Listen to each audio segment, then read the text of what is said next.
வேற வழி இல்லாம அண்ணன் கலைஞர் கருணாநிதியை துணிஞ்சு கதவை தட்டுறாங்க, ஒத்துக்கிடுவார். அதான் ஒரு மிகப்பெரிய பலம்.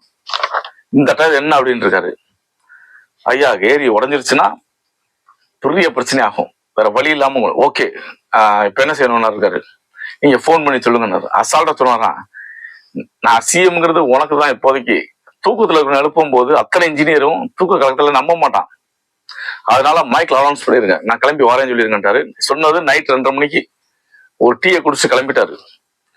ஒரு சிஎம் மாறாரு அப்படின்னா எப்படி இருக்கும் பாருங்க. சைலண்ட் எல்லாரும் அடிச்சு விடுறாங்க, அடிச்சு கிளம்பிட்டாரு. 1/2 மணி நேரத்துல கிளம்பிட்டாரு. கிளம்பி 3:30 மணிக்கெல்லாம் ஸ்பாட்டுக்கு போயிடாரு. 3 to 4க்குள்ள புல் ஏறி கிடைக்க போயிடாரு. ஏன்னா ஒட்டஞ்சதுன்னா 10,000 பேர் காலி.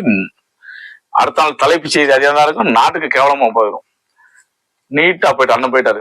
இப்போ அண்ணன் போயிட்டே இருக்காங்க போது, கலைஞர் அண்ணன் போறாரு அப்படிங்கும் போது எல்லா லேபர்ல இருந்து இன்ஜினியர்ஸ் எல்லாம் ஓடி வந்து கிட்டத்தட்ட 2 மணி நேரத்துல கொஞ்சம் பாதி முடிஞ்ச உடனே அண்ணன் திரும்பி வராது. அதுதான் ஒரு தலைமைக்குள்ள பண்பு, யாராலும் பண்ண முடியாத பண்பு. அது நிறைய பத்திரிகைகள் வெளியில அவ்வளவு வரல, கூகுள்லயும் சரியா வரலன்னு நினைக்கிறேன். சில புத்தகங்கள் கண்டிப்பா இருக்கு, சில புத்தகங்கள் மிக கலைஞரின் சாதனைன்னு பாத்தீங்கன்னா எல்லாம் இதை சொல்றாங்க. சப்போஸ் அந்த கிராக் அவர் 2015 பிரச்சனை வருதா, இப்ப எதுக்கு உதாரணமா சொல்றேன்னா 2015ல ஒரு முக்கியமான ஆளை எழுப்ப முடியல. என்னாச்சு, தண்ணி நிரம்பி வழிஞ்ச தண்ணி உடையல, நிரம்பி வழிந்த தண்ணி அடிச்சா 3 நாளைக்கு சிக்னல் கிடைக்கல, ஊர் ஃபுல்லா ரோடு போக முடியல, ட்ரெயினுக்குள்ள புகுந்து விளாண்டுச்சிங்க தண்ணி.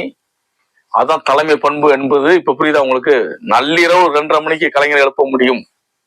அதை உளவுத்துறை ஐஜி துணிஞ்சு எழுப்பினார், காரியம் சாதிச்சார். அதான் கலைஞர் திட்டவே இல்லை, டக்கு டக்குன்னு முடிச்சாரு. 3:30 மணிக்கு ஒரு கலைஞர் ஓடுறாரு, ஒரு சிஎம் ஓடுறாரு. அதுதான் கலைஞரோட மாபெரும் சாதனை. எல்லாருமே இந்த